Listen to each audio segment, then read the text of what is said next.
Bem-vindo ao universo sombrio e enigmático do terror infinito. Prepare-se para mergulhar nas profundezas do medo, onde cada sombra esconde segredos indescritíveis.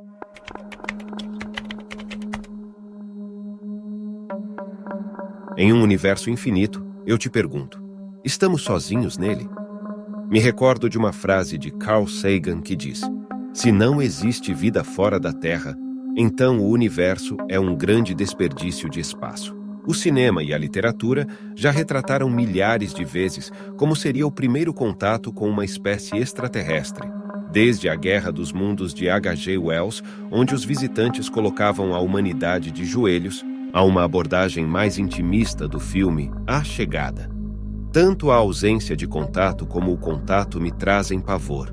Isto porque, quando tinha 10 anos de idade, pude presenciar um acontecimento que até hoje não consigo deixar de reviver, mesmo depois de 14 anos terem passado. Eu tenho 2 irmãos gêmeos, Lucas e Leo, que na época do acontecimento tinham 8 anos de idade. Todo mundo fala que gêmeos têm uma ligação muito forte um com o outro, e pude presenciar esse vínculo várias vezes. Me recordo que o Leo havia feito algo errado, quebrado algo da estante da nossa mãe, e nosso pai ficou furioso. Pegou a cinta e bateu nele tão forte que o Lucas começou a chorar de forma tão desesperada que parecia que ele havia sentido a dor do irmão. Esse vínculo forte estava presente naquela noite. Chegamos da escola pela tarde, umas 17 horas. Havia sido um dia normal. Ao chegar, comemos pão com queijo e um copo de achocolatado. Logo em seguida, ligamos o videogame para jogar. Mais tarde, nossa mãe nos colocou para dormir. Dormíamos no mesmo quarto. Eu numa cama de solteiro e eles em uma cama de casal. Este quarto tinha uma janela que ficava aberta por conta do calor. Até esse momento, tudo estava normal. Acordei com gritos e choros. Quando abri meus olhos, vi meus 2 irmãos sentados na cama. Tentei conversar, mas não houve diálogo. Eu também estava assustado, sem compreender o que havia acontecido. Desesperado, corri até o quarto dos meus pais. Bati na porta em agonia. Eles correram pela casa enquanto eu corria atrás deles. Ao entrar no quarto, Lucas e Leo começaram a vomitar simultaneamente. E eu? Fiquei plantado na porta do quarto, assistindo meus pais desesperados com a situação. Assim que a situação se acalmou e eles pararam de vomitar, minha mãe pegou o Lucas pelo colo e meu pai pegou o Leo. Eu me mantive na porta, paralisado com a situação. Primeiro minha mãe saiu do quarto com o Lucas nos braços. E quando meu pai deu as costas para a janela, segurando o Leo pelos braços, ouvi meu irmão dizer a seguinte frase: "Olha ele ali, o homem verde de olho preto."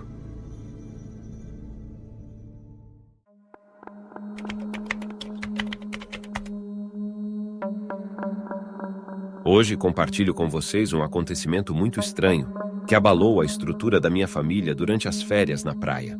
Tudo começou em uma noite como outra qualquer. Sentados no nosso quintal, apreciamos a tranquilidade da noite estrelada em nossa casa na praia, quando nossos olhos foram atraídos por um espetáculo incomum no céu. Luzes brilhantes e coloridas dançavam e se moviam de maneira hipnotizante, como se fossem seres vivos. A curiosidade misturada com o medo tomou conta de nós enquanto observávamos aquele espetáculo celestial misterioso. Nos dias que se seguiram, nossa casa começou a se tornar palco de ocorrências inexplicáveis. Objetos do dia a dia começaram a desaparecer misteriosamente. Chaves, utensílios de cozinha, roupas, nada estava a salvo. Até em um dia, todas as fotos sumiram, todos os porta-retratos da casa estavam vazios. Parecia que uma força invisível se apoderava de nossos pertences.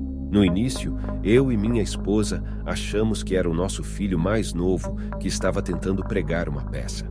Mas logo na semana seguinte, o que verdadeiramente nos aterrorizava eram as marcas estranhas que começaram a aparecer nos corpos dos nossos filhos. Manchas incomuns, depois pequenos pontos que evoluíram para símbolos desconhecidos. Começou no filho mais novo. Depois o mais velho começou a ter o corpo marcado também. A preocupação e o medo tomaram conta de nós, pois não sabíamos o que aquelas marcas significavam ou se representavam algum tipo de perigo. Outros acontecimentos passaram a ocorrer. Barulhos estranhos pareciam rondar a casa durante a noite. As luzes piscavam. O alarme soava sem motivo aparente. Eu e minha mulher estávamos desesperados por respostas.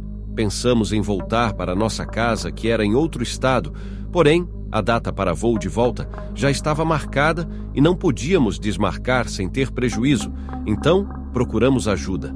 Consultamos especialistas, desde cientistas e estudiosos do oculto, mas as respostas que obtivemos eram tão diversas quanto desconcertantes. Alguns nos ofereceram teorias céticas, sugerindo que tudo não passava de coincidências e ilusões.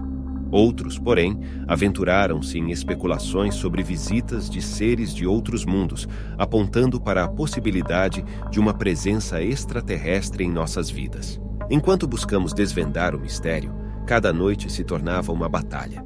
Sentíamos que éramos observados e estudados. A escuridão da noite se tornou temida e a sensação de vulnerabilidade inundava nossos pensamentos. Noites de insônia se seguiram, repletas de medo e inquietação. Mas, apesar das adversidades, nossa família permaneceu unida. Encontramos força uns nos outros e prometemos enfrentar o desconhecido juntos. 3 dias antes do dia do nosso voo, os objetos foram devolvidos. Chaves, roupas e os objetos de cozinha estavam empilhados num quarto vazio. No dia seguinte, as fotos apareceram empilhadas no canto da sala. E nesses 3 últimos dias, não ocorreu nada de estranho. Parece que essas luzes estavam se despedindo da nossa família, como se o estudo tivesse terminado. Quando retornamos à nossa casa, tudo voltou ao normal. Mas até hoje tento entender o que aconteceu naquela casa na praia.